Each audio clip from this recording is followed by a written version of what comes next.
Good day kabisdak, another day, another ayo na punta, dili bita kabisdak. So refer me ni kabisdak, refer me so service ko. So salamat kay madam, salamat kay sa pagsalig. So Epson L5290. So para set siya kabisdak, so kadala og payong kay ulan-ulan gyud. So karakal na ta. So naras gyud nga kabisdak. So salamat kay sa client kabisdak. Nagparasit si madam. So bless and love kanunay madam. So amping yun permit, tapos more blessings to come. So nangita og receiver kay na end of service na ko no. So kinalan siya reset. So anara, so nadugay ko ani kabisdak kay ga communication error.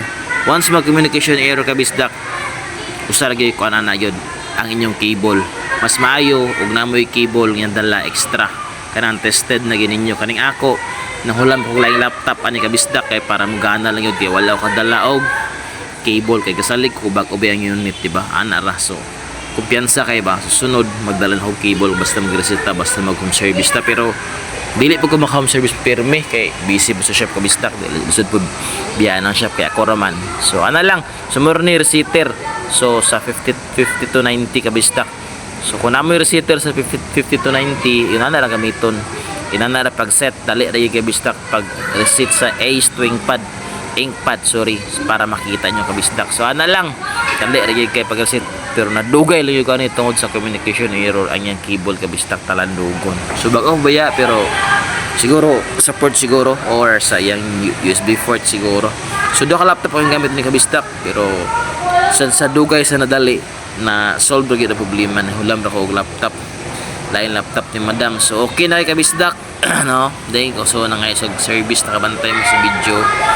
So kani ni communicate na ang cable so goods na kay kabisdak. So mo to pirmi yung laptop gamit kani kaduha so niya okay na gid siya. So akong ibalin-balin ang port ana lang basta communication error sa port lang na or sa cable ana ra kabisdak.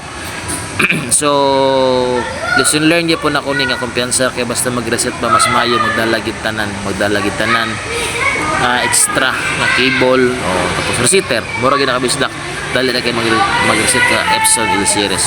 So kung namin nakuha ni nga tips kabisdak pwede ba ta mga usa ka like usa ka share dako na kay nagtabang sa atong clip kabisdak.